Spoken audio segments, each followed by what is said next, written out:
Hey everyone, this is Ben Hansen, the former host of Syfy Channel's TV show Fact or Fake Paranormal Files. A lot of people have been asking me to do an analysis on an interview that President Obama gave on Jimmy Kimmel Live on March 12, 2015. Kimmel asked the president if he had any knowledge of the UFO and alien subjects. Now, I did another analysis on former President Bill Clinton's interview with Kimmel from April 2, 2014. That video received quite a bit of attention, so you can see it on my channel and use it for comparison because we're going to be referring to it a lot.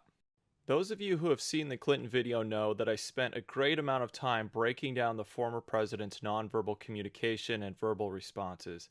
If you'd like a full picture of how this works, I'd suggest you go and watch the other video as well before you form any concrete conclusions. At the beginning of that video, I made a lot of disclaimers that I'm just going to summarize this time.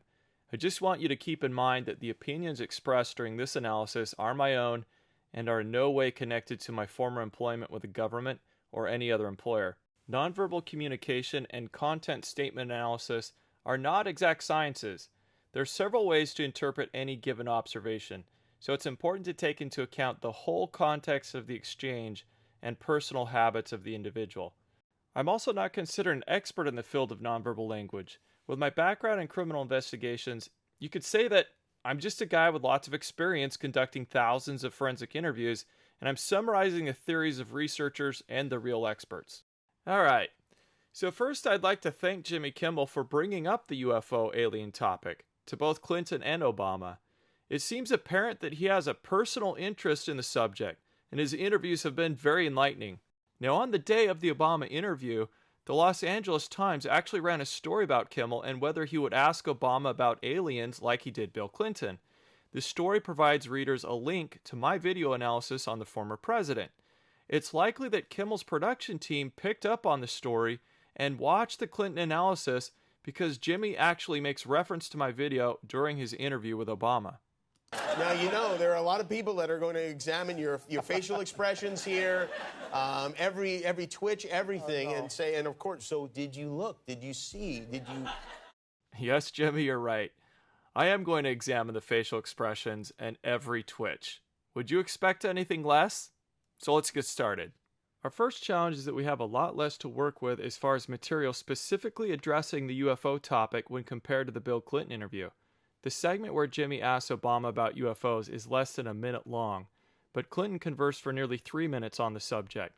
The good news is, the total interview with President Obama is over 30 minutes, so we can draw a good baseline reading from the extra content. Let's start from the beginning of the UFO segment. You're going to see President Obama sitting with his legs crossed, much in the same manner that Bill Clinton was sitting, but Clinton liked to grip the arms of the chair. Obama places his hands in his lap.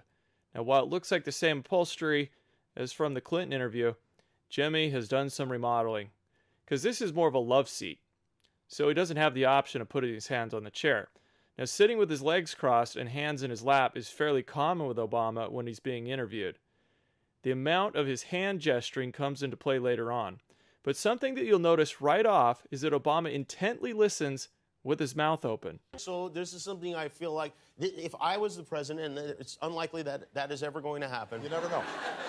If I was the president... It was unlikely that I was going to be president.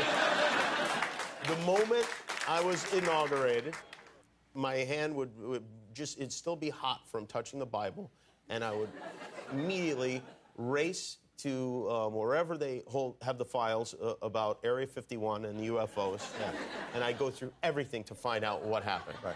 Did you do that? So what does it mean when someone listens with their mouth open? President Clinton did it a bit too in his interview.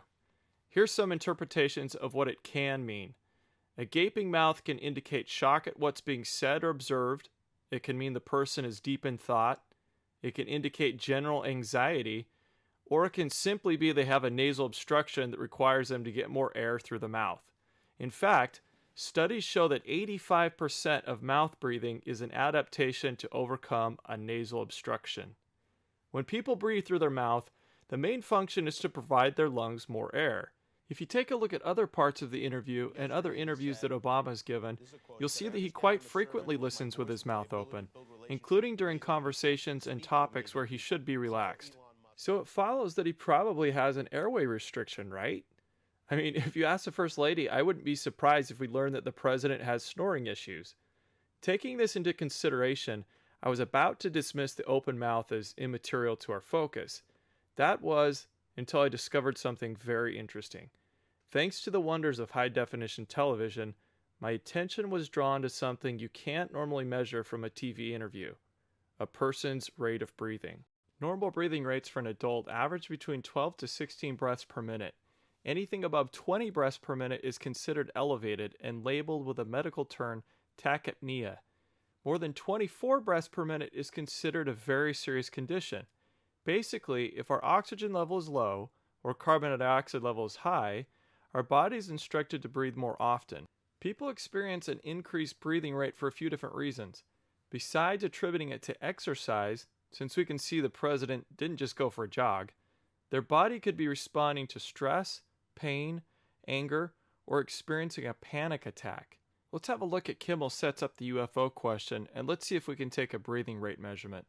We lose some resolution as we zoom in, but if you can look somewhere near the lapel and tie mic, you can quite easily see the chest rising and falling. Pay attention to the shallowness of the breathing as well. My hand would just, it'd still be hot from touching the Bible, and I would immediately race to wherever they have the files about Area 51 and the UFOs, and I go through everything to find out what happened. Right. Did you do that?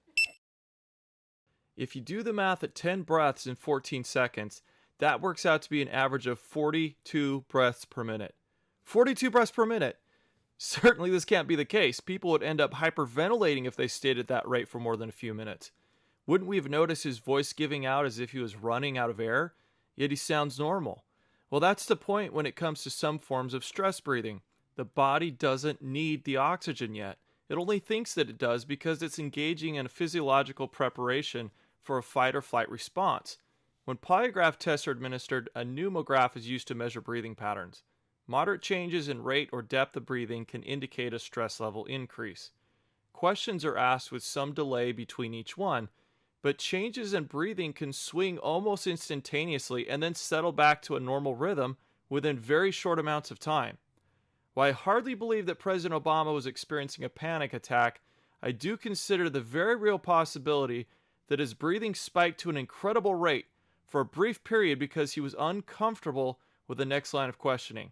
Such fluctuations are often undetectable through the person's speech or other body communication. If some of you still aren't sure that everything I counted were actual breaths, then you can zoom in even further and find out for yourself.